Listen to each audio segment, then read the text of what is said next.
नमस्कार दर्शकों, स्वागत है आपका हमारे कार्यक्रम हौसलों की उड़ान 89.6 एफएम वॉइस ऑफ प्रतापगढ़ में। और आज हमारे साथ जुड़े हैं डॉक्टर धीरज सेन, जो कि वरिष्ठ शिशु रोग विशेषज्ञ हैं जिला अस्पताल में, और वर्तमान में इनके पास प्रमुख चिकित्सा अधिकारी का भी चार्ज है। डॉक्टर धीरज, स्वागत है आपका। कैसे हैं आप?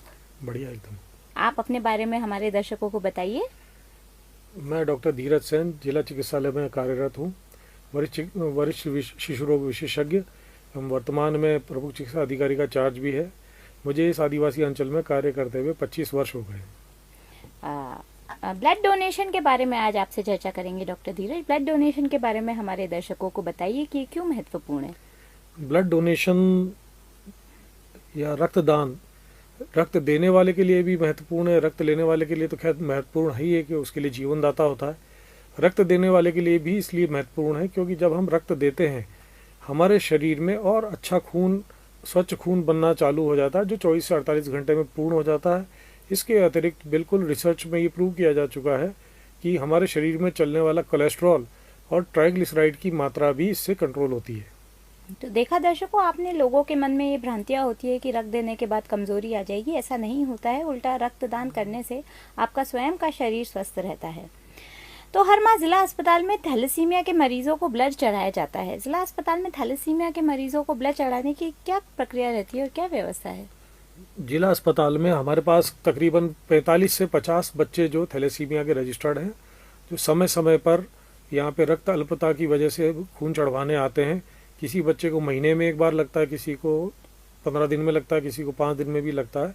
अलग अलग स्टेज वाले पेशेंट हमारे पास आते हैं, उनको ब्लड हम यहाँ पे बिना डोनेट किए दिलवाते हैं। थैलेसीमिया वाले मरीज हमारे लिए प्रिविलेज मरीज होते हैं। कभी भी उनको हम किसी भी कतार में नहीं रखते, वो सीधे हमारे वार्ड में आके भर्ती हो सकते हैं और बाकी सारी कागजी कार्रवाई हम बाद में करते हैं। और इनके जितने भी परिजन हैं, इन सभी को हम बिना डोनेट किए ब्लड बच्चों के लिए उपलब्ध करवाते हैं। बहुत बढ़िया। तो थैलेसीमिया के मरीजों को नियमित ब्लड ट्रांसफ्यूजन की आवश्यकता क्यों होती है, और थैलेसीमिया डिजीज के बारे में थोड़ा बहुत हमारे दर्शकों को बताएं। थैलेसीमिया एक तरह का आनुवांशिक रक्त विकार है, जिसके अंदर जो हमारा हीमोग्लोबिन होता है उसके अंदर ग्लोबिन चेन होती है। उसमें कुछ प्रॉब्लम होने की वजह से हमारे जो खून की रक्त कोशिकाएं हैं तकरीबन 120 दिन तक काम करती हैं, लेकिन थैलेसीमिया के पेशेंट में इनकी लाइफ कम होती है।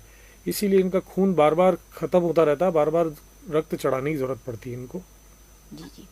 तो रक्तदान करने के लिए कोई खास शर्तें हैं? रक्तदान करने के लिए रक्तदाता की आयु 18 वर्ष से ऊपर होनी चाहिए और 45 वर्ष से नीचे होनी चाहिए। उसका हीमोग्लोबिन 12.5 ग्राम से ऊपर रहना चाहिए। और इसके अतिरिक्त रक्तदाता अपना किसी भी क्रॉनिक बीमारी से ग्रसित नहीं होना चाहिए।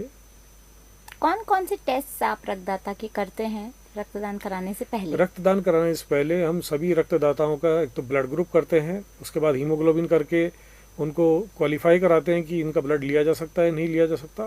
तत्पश्चात जो ब्लड हमारे पास आ गया उसके अंदर हम मलेरिया, सिफिलिस के लिए VDRL, hepatitis B, hepatitis C, ये सभी जांचें हम करने के बाद ही जो रक्त चाहिए उसको HIV की जांच भी करते हैं और उसके बाद ही उनको रक्त देने के लिए दिया जाता है। रक्तदान कितने समय बाद पुनः व्यक्ति किया कर सकता है?